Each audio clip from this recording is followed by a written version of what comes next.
अपने कोलबिल सैनिकों को इकट्ठा किया।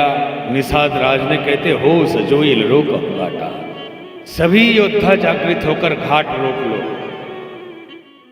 सन्मुख लोह भरत सन ले, भरत जी से आज युद्ध करना है, उनसे लोहा लेना है। जियत न सुरसरी उतरन दे, जीते जी तो गंगा जी के पार हम उन्हें नहीं जाने देंगे। और युद्ध भूमि में मरना, वो भी गंगा जी के तीर पर, इससे बड़ा मोक्षदायी और कार्य नहीं हो सकता।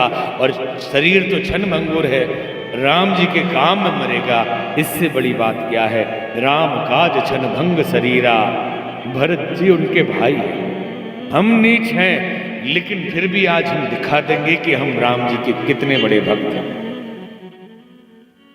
देख सुखट सुभट सब लायक जाने, लय लय नाम सकल सन्माने। जितने योद्धा हैं एक एक का नाम लेके सम्मानित करता है कि आप इतने बड़े योद्धा हैं, आप इतने बड़े धनुधारी हैं, आप इतने बड़े गदाधारी हैं, सब एकदम आ जाओ, आज मौका मिला है। जब सारे सैनिकों को लेकर चले निषाद राज, तभी किसी को छींक आ गई। तो किसी बुजुर्ग ने कहा कि छींक ये कहता है कि भरत जी युद्ध करने नहीं जा रहे। तो बोले क्या करने जा रहे हैं? बोले ये तो नहीं बता सकते क्या करने जा रहे हैं, लेकिन युद्ध करने नहीं जा रहे। तो कैसे पता चलेगा कि पहचान पाए ये क्या करने जा रहे हैं? तो एक बुजुर्ग ने बताया कि किसी भी व्यक्ति के कर्तृत्व की पहचान उसके आहार से होता है। वो जो खा रहा है उससे समझ में आ जाएगा कि इसका चिंतन क्या है, और चिंतन से समझ में आएगा कि इसका कर्म क्या है। तो भरत जी के सामने जाइए सात्विक तामसिक राजसिक आहार लेकर, और जिस आहार को स्पर्श कर दे समझ लेना उसी काम के लिए जा रहा है। यदि सात्विक आहार छू दे तो समझ लेना समर्पण करने जा रहे हैं, और अगर राजसी आहार स्पर्श कर दे तो समझ लेना कोई कूटनीति राजनीति है, कुछ समझौता होगा। और अगर तामसिक छू दे तो समझ लेना कि ये आक्रमण करने का। भोजन की सारी सामग्री सात्विक राजसिक तामसिक, अस कही भेंट सजावन लागे, कंद मूल फल खग मृग मांगे। लेके चले मीन पीन पाठीन पुराने, धरी धरी भार कहार आने।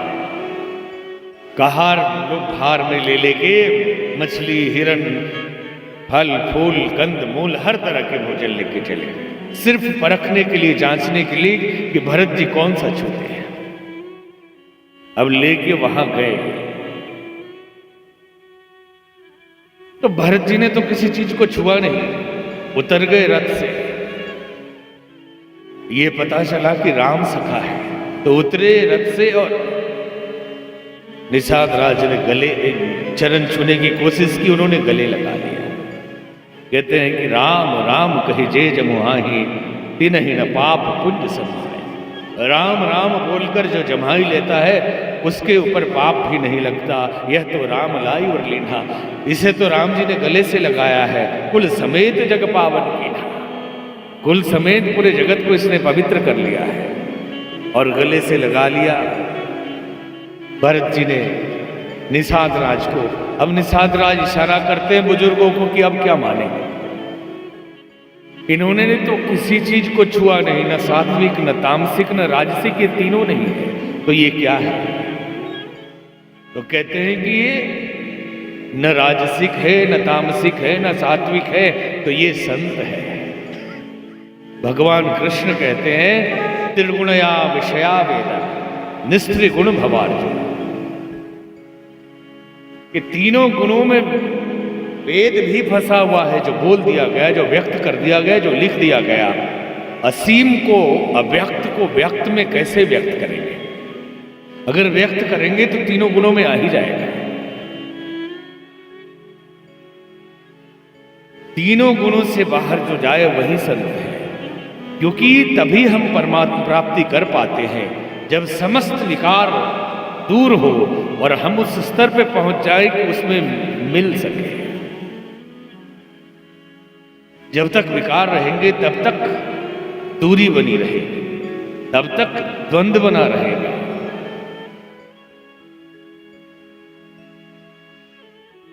राजसिक को तामसिक को कम करने के लिए हम राजसिक आहार लेते हैं, राजसिक विचार लाते हैं। स्वामी विवेकानंद से अमेरिका में लोगों ने पूछा कि आपके देश में इतने लोग हैं, इतनी गरीबी है, सब है, उनको उपदेश क्यों नहीं देते, आप विदेश में आके उपदेश दे रहे हैं। उन्होंने कहा उपदेश उसी को समझ में आएगा जिसके पेट में अनाज हो। अभी भारत वर्षों की गुलामी से जड़ता में चला गया है, तमस में चला गया, उनको राजसिक होने की जरूरत है। अभी थोड़े संघर्ष करने के लायक बनने की जरूरत है।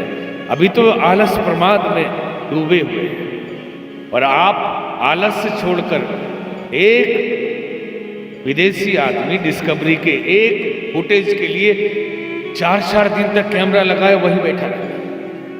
ये संघर्ष है और ये समर्पण है उसके कर्म के प्रति। अपने यहाँ का आदमी बोलेगा अरे कौन इस लफड़ा में पड़े, ये डिस्कवरी उस नहीं, दूसरा ऐसे वाले धार्मिक चैनल में काम करो कि 3 घंटे की शूटिंग हुई, हो गया काम।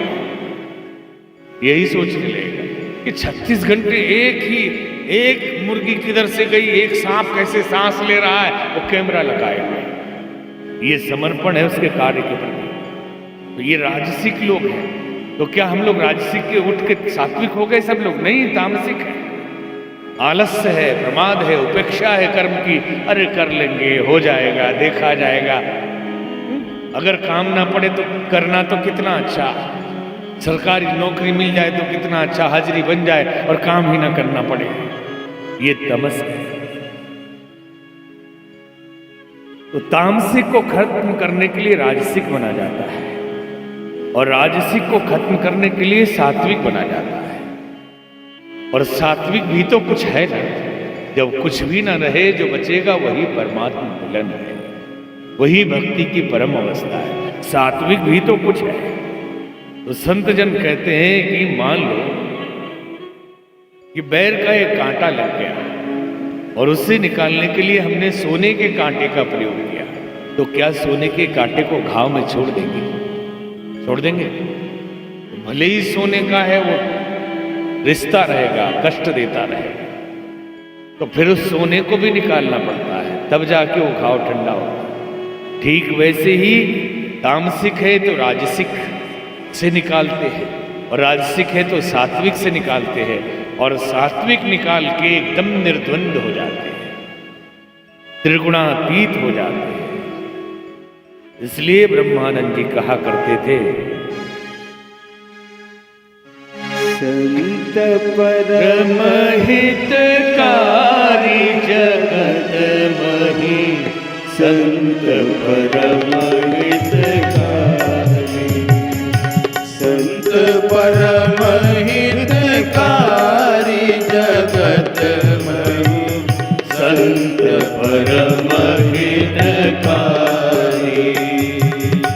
संत परम हितकारी जगत मही, संत परम हितकारी।